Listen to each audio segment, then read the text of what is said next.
ನಮಸ್ತೆ ಎಲ್ಲರಿಗೂ. ಇವತ್ತಿನ ವಿಡಿಯೋದಲ್ಲಿ ನಾವು ಕಲಿಕಾ ಬಲವರ್ಧನೆ 5ನೇ ತರಗತಿ ಗಣಿತ ವಿಷಯಕ್ಕೆ ಸಂಬಂಧಪಟ್ಟಂತೆ ವಿದ್ಯಾರ್ಥಿಗಳ ಚಟುವಟಿಕೆ ಪುಸ್ತಕದಲ್ಲಿ 5ನೇ ಥೀಮ್ ರೇಖಾಗಣಿತದಲ್ಲಿ ಬರುವಂತಹ ಸುತ್ತಳತೆ ಬಗ್ಗೆ ಇವತ್ತು ಚಟುವಟಿಕೆ ಮಾಡಿ ತಿಳಿಯೋಣ. ಈಗಾಗಲೇ ನೀವು 1ನೇ ತರಗತಿಯಿಂದ ಆಕೃತಿಗಳ ಪರಿಚಯ ಇದೆ. ಆಕೃತಿಗಳು ಎಂದಾಗ ಅದಕ್ಕೆ ಸುತ್ತಳತೆ ಇದ್ದೇ ಇರುತ್ತೆ. ಆ ಸುತ್ತಳತೆಯನ್ನು ಹೇಗೆ ನಾವು ಕೂಡಿಸಬೇಕು, ಅದರ ಸುತ್ತಳತೆ ಹೇಗೆ ತಿಳಿಯಬೇಕು ಅಂತ ಇವತ್ತು ನೋಡೋಣ. ಎಲ್ಲ ಆಕೃತಿಗಳಿಗೆ ಸುತ್ತಳತೆ ಇದ್ದೇ ಇರುತ್ತದೆ. ಸುತ್ತಳತೆ ಎಂದರೆ ಏನು? ಒಂದು ರೇಖಾಕೃತಿಯ ಎಲ್ಲ ಬಾಹುಗಳ ಒಟ್ಟು ಉದ್ದವನ್ನು ಆಕೃತಿಯ ಸುತ್ತಳತೆ ಎನ್ನುವರು. ಇನ್ನೊಮ್ಮೆ ಓದ್ತೀನಿ. ಒಂದು ರೇಖಾಕೃತಿಯ ಎಲ್ಲ ಬಾಹುಗಳ ಒಟ್ಟು ಉದ್ದವನ್ನು ಆ ಆಕೃತಿಯ ಸುತ್ತಳತೆ ಎನ್ನುವರು.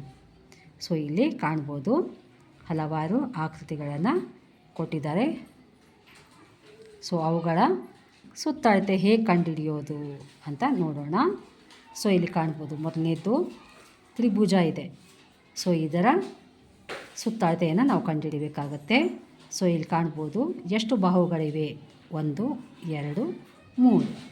ಇಲ್ಲಿ ಕಾಣ್ಬೋದು ಬಾಹುಗಳ ಮೂಲೆಗಳನ್ನು ಅಥವಾ ಕೋನಗಳನ್ನು ಇಲ್ಲಿ ಕಾಣ್ಬೋದು. 3 ಕೋನಗಳಿದ್ದಾವೆ. ಅದಕ್ಕೆ ನಾವು ಇಂಗ್ಲೀಷಲ್ಲಿ ಕ್ಯಾಪಿಟಲ್ ಲೆಟರನ್ನು ಯೂಸ್ ಮಾಡಿ ಆ ಕೋನಗಳ ಹೆಸರನ್ನು ನಾವು ಇಲ್ಲಿ ಸೂಚಿಸಬೇಕಾಗುತ್ತೆ. ಇಲ್ಲಿ ಕಾಣ್ಬೋದು PRQ ಅಂತಿದೆ ಅಥವಾ PQR ಅಂತ ಇದೆ. ಇಲ್ಲಿ ನಾವು ಕಾಣ್ಬೋದು PQ ಇದು ಒಂದು ಬಾಹು. ಇದರ ಅಳತೆ 5 ಸೆಂಟಿಮೀಟರ್. ಎರಡನೇ ಬಾಹು 5 ಸೆಂಟಿಮೀಟರ್, ಮೂರನೇದು 7 ಸೆಂಟಿಮೀಟರ್ ಇದೆ. ಸುತ್ತಳತೆ ಅಂದಾಗ ಈ ತ್ರಿಭುಜದ ಅಳತೆ, ಒಟ್ಟಾರೆ 3 ಬಾಹುಗಳ ಒಟ್ಟುವನ್ನು ನಾವು ಕಂಡುಹಿಡಿಯಬೇಕಾಗತ್ತೆ. ಇದನ್ನು ಹೇಗೆ ಕಂಡುಹಿಡಿಯೋದು ಅಂತ ನೋಡೋಣ. ಇಲ್ಲಿ ಕಾಣ್ಬೋದು, ಫಸ್ಟು ನಾನು PR ಅಂತ ಹಾಕಿದ್ದೀನಿ. PR ಅಳತೆ 5 ಸೆಂಟಿಮೀಟರ್. RQ ಇದರ ಅಳತೆ 7 ಸೆಂಟಿಮೀಟರ್. QP ಇದರ ಅಳತೆ 5 ಸೆಂಟಿಮೀಟರ್ ಅಂತ ಇಲ್ಲಿ ಕೊಟ್ಟಿದ್ದೀನಿ. ಇವುಗಳನ್ನು ನಾವು ಕೂಡಿಸ್ಬೇಕಾಗತ್ತೆ. ಈಗ PR + RQ + QP. PR ಅಂದಾಗ ಅದು 5 ಸೆಂಟಿಮೀಟರ್. RQ ಅಂದಾಗ ಅದು 7 ಸೆಂಟಿಮೀಟರ್. QP ಅಂದಾಗ ಅದು 5 ಸೆಂಟಿಮೀಟರ್ ಆಗುತ್ತೆ. ಇದನ್ನು ನಾವು ಕೂಡಿಸಿದಾಗ 5 ಮತ್ತು 7 ಮತ್ತು 5 ಕೂಡಿಸಿದಾಗ ಅದರ ಸುತ್ತಳತೆ ಎಷ್ಟು ಬರುತ್ತೆ? 17 ಸೆಂಟಿಮೀಟರ್ ಬರುತ್ತೆ. ಈ ತ್ರಿಭುಜದ ಸುತ್ತಳತೆ ಎಷ್ಟಿದೆ? 17 ಸೆಂಟಿಮೀಟರ್ಗಳಿವೆ. ಮುಂದಿನ ಆಕೃತಿಗೆ ಹೋಗೋಣ. ಇಲ್ಲಿ ಕಾಣ್ಬೋದು, PQ 9 centimetre, QR 4 centimetre, RS 4 centimetre, ST 9 centimetre, TP 5 centimetre.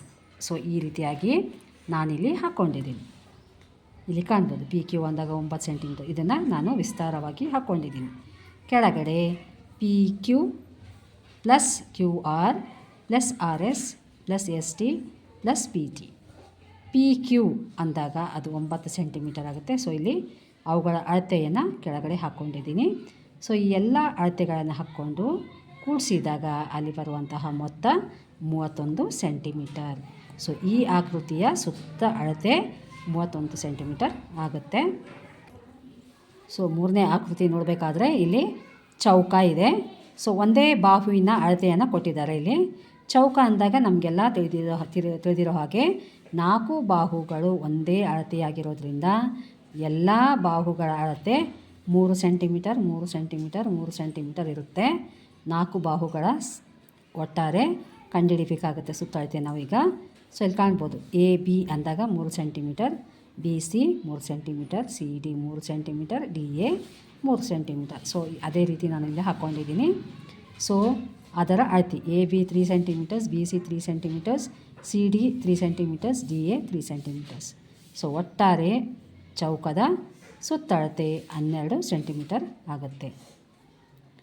ಮುಂದಿನದ್ದು ಹೋಗೋಣ. ಇಲ್ಲಿ ಕಾಣ್ಬೋದು, ಇದು ಆಯತ. ಅಂದಾಗ ನಿಮಗೆ ಗೊತ್ತಾಗುತ್ತೆ, ಎದುರಿನ ಬಾಹು ಒಂದೇ ಅಳತೆ ಇರುತ್ತದೆ. ಇಲ್ಲಿ ಕಾಣ್ಬೋದು LM 9 ಸೆಂಟಿಮೀಟರ್, MN 3 ಸೆಂಟಿಮೀಟರ್ಸ್. ಎರಡು ಕಡೆ ಅಳತೆಯನ್ನು ಕೊಟ್ಟಿದ್ದಾರೆ. ಸೊ ಯಾವಾಗಲೂ ಅದರ ಎದುರಿನ ಬಾಹುವಿನ ಅಳತೆ ಸೇಮ್ ಇರುತ್ತೆ ಆಯತದಲ್ಲಿ. So MN 3 centimetres, NO 9 centimetres, OL 3 centimetres. So ಇವುಗಳನ್ನು ನಾವು ಕೂಡಿಸಿ ಅವುಗಳ ಸುತ್ತಳತೆಯನ್ನು ಕಂಡುಹಿಡಿಬೇಕಾಗತ್ತೆ. ಸೊ ಇಲ್ಲಿ ಕಾಣ್ಬೋದು, ಈಗಾಗಲೇ ಮಾಡಿದ್ದೀನಿ ನಾನು. ಸೊ ಅದೇ ರೀತಿಯಾಗಿ ಮುಂದಿನ ಆಕೃತಿಯ ಸುತ್ತಳತೆಯನ್ನು ಕಂಡುಹಿಡಿಬೇಕಾಗುತ್ತೆ. ಸೊ ಇಲ್ಲಿ ಮಾಡಿ ಹಾಕಿದ್ದೀನಿ. ನೀವು ನಿಮ್ಮ ನೋಟ್ಬುಕ್ಕಲ್ಲಿ ಮಾಡಿ ನಂತರ ಅದು ಸರಿ ಇದೆಯಾ ಅಥವಾ ತಪ್ಪಿದೆಯಾ ಅಂತ ಇಲ್ಲಿ ನೋಡಿಕೊಂಡು ನೀವು ಚೆಕ್ ಮಾಡ್ಕೋಬೋದು.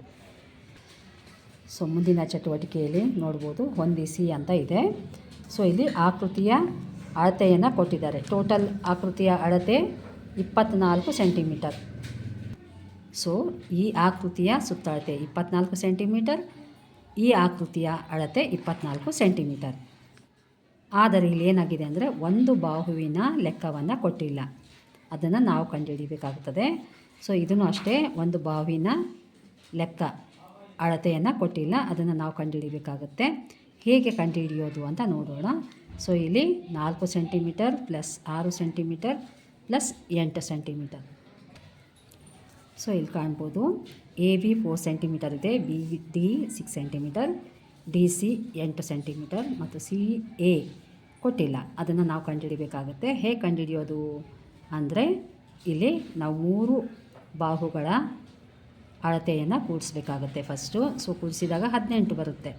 ಸೊ ಅದನ್ನು 24 ಮಾಡಬೇಕಾದ್ರೆ 24ರಲ್ಲಿ ನಾವು 18ಅನ್ನು ಕಳೀಬೇಕು. ಅಲ್ಲಿ ಬರುವಂತಹ ವ್ಯತ್ಯಾಸ 6. ಸೊ ಅದನ್ನು ನಾವಿಲ್ಲಿ ಹಚ್ಚಿ ಕೂಡಿಸಿದಾಗ 24 ನಮಗೆ ಸಿಗುತ್ತೆ. ಸೊ ಇದರ ಉತ್ತರ ಇಲ್ಲಿದೆ. ನಾವು ಇದು ಹೊಂದಿಸ್ಬೇಕಾಗ್ತದೆ, ಹಾಗಾಗಿ ನಾನು ಬಾಣವನ್ನು ಹಾಕಿದ್ದೀನಿ. ಸೊ ಇದರ ಉತ್ತರ ಇಲ್ಲಿದೆ. ಸೊ ಇದರ ಉತ್ತರ ಇಲ್ಲಿದೆ. ಸೊ ಈ ಲೆಕ್ಕಗಳನ್ನು ನೀವು ಪಠ್ಯಪುಸ್ತಕದಲ್ಲಿ, ನಿಮ್ಮ ಚಟುವಟಿಕೆ ಪುಸ್ತಕದಲ್ಲಿ ಬಿಡಿಸಿ ಉತ್ತರವನ್ನು ಕಂಡುಹಿಡಿತೀರಿ ಅಂದ್ಕೊತೀನಿ. ವಿಡಿಯೋ ಇಷ್ಟ ಆದಲ್ಲಿ ಲೈಕ್ ಕೊಡಿ ಹಾಗೂ ಶೇರ್ ಮಾಡಿ. ಧನ್ಯವಾದ.